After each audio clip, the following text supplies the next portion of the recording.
Welcome back to the channel, and today we're talking about how to change your oil.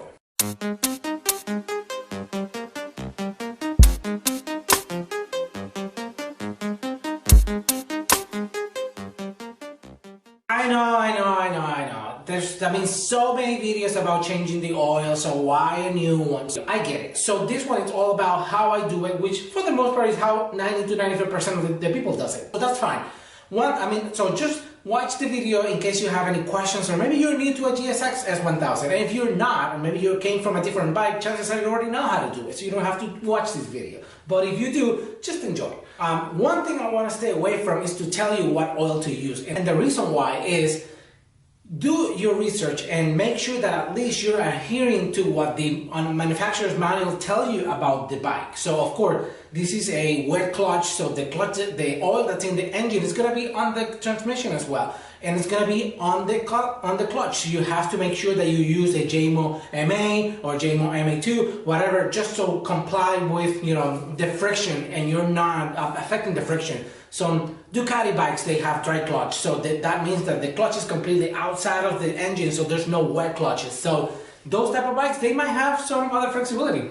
I'm not saying if you put car oil to your bike it's gonna explode. It might work, but you know what? Eventually your clutch is gonna give out. So ideally, just stick to what the owner's manual says. In addition to that, just pay attention to the chart. So there's a recommended oil viscosity, and then you have a recommended viscosity if you live in a place where it gets super cold and less heavy oil for your startup, and so you can have enough oil going through your engine easily. And then if you live in a place like me in the desert where it gets to like 120 for a couple of weeks, or 120 Fahrenheit for a couple of weeks, you might want to go to a heavier grade. That way you're gonna have a more viscosity in your oil, and it's just gonna keep your engine happy and working. So without further ado, let's just take a look at that, and just if you have any comments about how you do it, or you have any questions about how I do it, just feel free to leave me a comment, and I hope you enjoyed this video. Lift your bike from the rear. Then if you're messy like me, I like to put just some sort of like rag, or just some piece of carpet, just so I can keep things clean, because I know I'm going to make a mess even though I have a pan just where I can put my oil.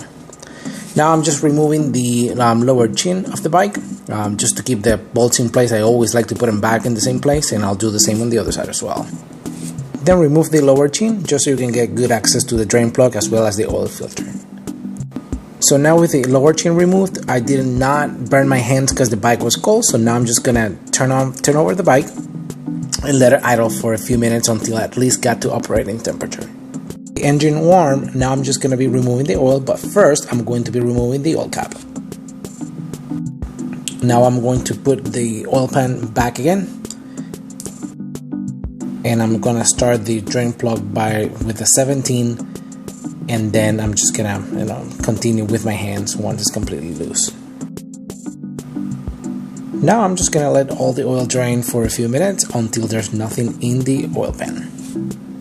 So with all of the oil almost completely drained out of the oil pan, I'm moving the oil recipient just because I can start removing the oil filter. I cut a piece of foil paper, and what I want to do is just to put this foil paper on top of the headers.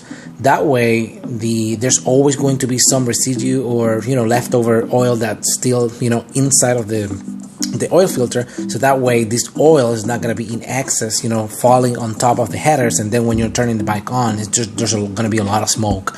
So what I do is I put it on underneath the oil filter and on top of the headers, and then I make a channel, and that channel is going to be ensuring that the oil that's like coming out of the oil filter is just actually going to end up on my oil recipient.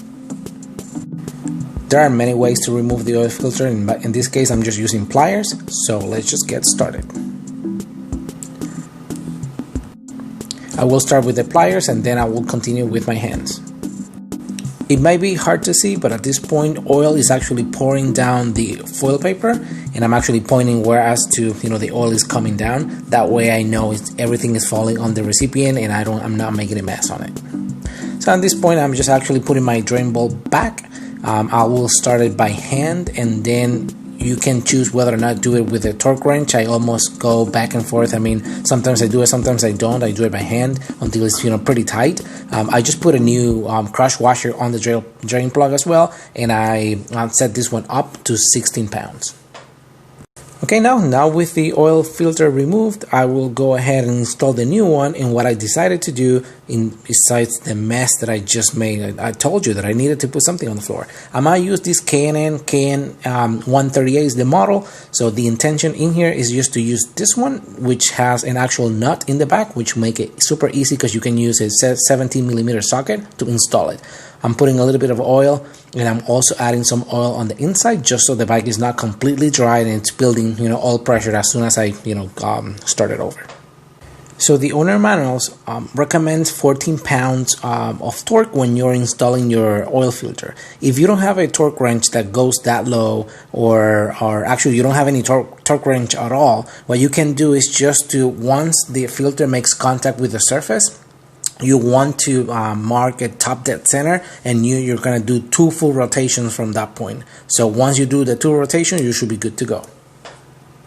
Alright, so now it's time to add some oil, and I'm just going to go little by little. What I do normally is just to add at least, since I removed the filter, the book calls for like 3.4 quarters or 3.2 or 3 to 3.2 if you do not remove the filter. In this case, I've removed it. So what I did, I just added until I was able to put the bike straight. And when I saw that it was straight, the oil line was actually between the low and the full. And when I managed to do that, I added some oil. I turned on the bike, and then I waited 3 minutes, let the bike idle for 3 minutes. And then I stopped the bike, and I waited for all the oil actually to come down for another 3 minutes. And then I rechecked the window. And if the window is still not showing oil between the full and the low, I'll continue to add until I see oil accumulating enough where it's actually getting in the middle of those 2 lines. And then I turn over the bike again, run it for 3 minutes, and then I let it idle for 3 minutes, and then I wait for 3 minutes until all the oil come down, you know, from the head and all the block and whatever, all the way back to the crank. And at that point you can recheck it again, and you continue to add until you get consistent levels after turning it over and waiting for a couple minutes and making sure that you have enough oil at that point. So there you have it. I mean, it's super easy. Couple things that you have to do just to ensure that at least you have the appropriate level. You don't want to overfill it. You want to underfill it. You want to keep it on that range. And as long as you keep it on that range, your bike is gonna be happy. So I hope you enjoyed this video.